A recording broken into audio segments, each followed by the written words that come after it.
Bonjour frères et sœurs. Ce songe que j'ai fait sur l'enlèvement m'a été accordé en 2012 par Dieu. Je me suis vu en train de voler vers le ciel.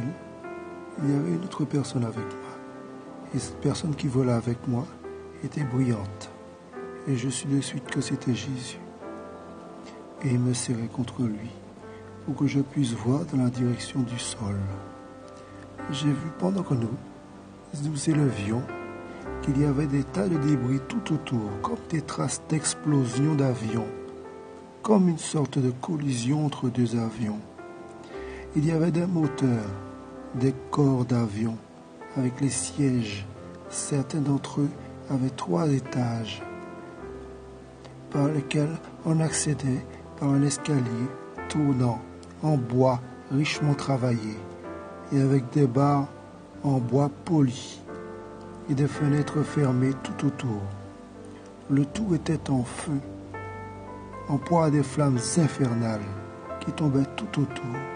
Et là, je m'aperçus que nous nous élevions avec légèreté et avec grande grâce. Cependant, les débris ni les flammes ne pouvaient pas nous brûler, et je ne craignais rien, parce que j'étais avec mon Jésus. Lorsque j'ai baissé les yeux en direction du sol, je m'aperçus dans un premier temps qu'il y avait quelques personnes et qu'ils ne voyaient rien. J'observais qu'il y avait un couple, homme et femme, assis sur leurs chaises et au pied de leur maison qui se trouvait aux portes de la ville, et je vis dans leur regard qu'ils se connaissaient parce qu'ils s'étaient reconnus. Et moi-même je les reconnus. Il me sembla qu'il s'agissait de moi, ainsi qu'une femme, car nous paraissions unis, comme un seul homme, comme un seul être. Une grande agitation s'avançait sur eux, mais autour d'eux, il régnait un grand calme. Les oiseaux sautaient sur les branches, et un vent doux et léger soufflait sur les branches, et ils étaient assis là, comme Lot, aux portes de la ville, car ils avaient pour l'habitude de parler aux passants, dans le seul et unique but de servir Dieu. Je remarquai que le ciel était éclairé et nos regards voyaient partout et avec précision. Nos regards étaient de la gloire et je compris qu'il s'agissait de l'enlèvement. Amen. Alors bien-aimés, l'enlèvement c'est pour bientôt. Nous n'avons pas le temps d'attendre. Le Seigneur nous montre beaucoup de signes et de prodiges. J'ai eu ce songe en 2012. Nous sommes en 2017. Nous devons comprendre exactement ce qu'il en est.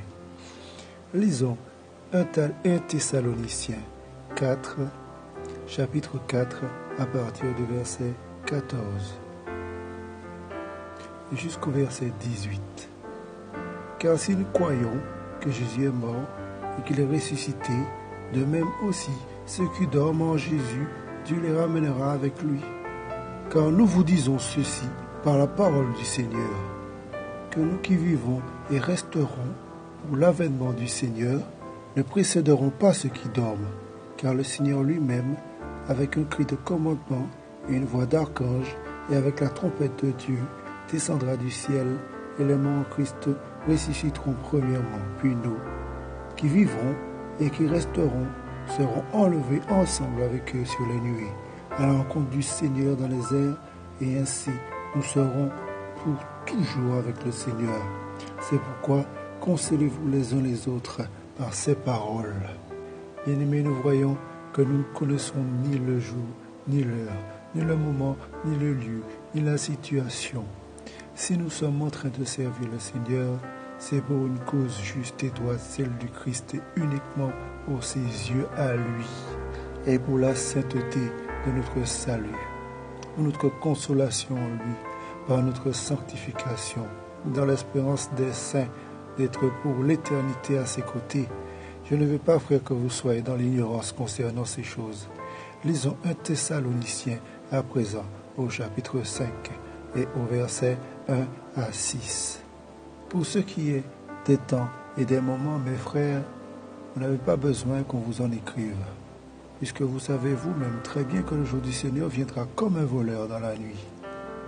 Quand ils diront, nous sommes en paix et en sécurité, en sûreté, alors une destruction soudaine les surprendra, comme les douleurs de l'enfantement surprennent la femme enceinte, et ils n'échapperont pas. Mais quant à vous, mes frères, vous n'êtes pas dans les ténèbres pour que ce jour-là vous surprenne comme un voleur. Vous êtes tous des enfants de la lumière et des enfants du jour. Nous ne sommes pas de la nuit ni des ténèbres. Ne dormons donc pas comme les autres, mais veillons et soyons sobres. Bien-aimés, nous entendons et nous comprenons.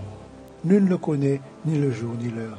Lorsque le Seigneur paraîtra dans toute sa gloire, certains seront peut-être en train de travailler, d'autres seront peut-être en train de se reposer, d'autres seront peut-être en train de veiller, d'autres seront peut-être en train de prier, d'autres seront peut-être en train de travailler dans des champs, l'un à côté de l'autre, peut-être parlant du Seigneur, l'un avec conviction, peut-être l'autre moins.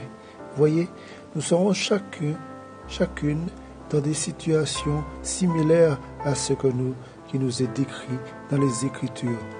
Tâchons de rester attentifs à toutes ces choses car elles sont significatives et nous ne pouvons pas nous permettre de vivre sans ignorer un seul verset. Mes frères, lisons Apocalypse au chapitre 2. Apocalypse chapitre 2 à partir du verset 7. Que celui qui a des oreilles entende ce que l'Esprit dit aux églises.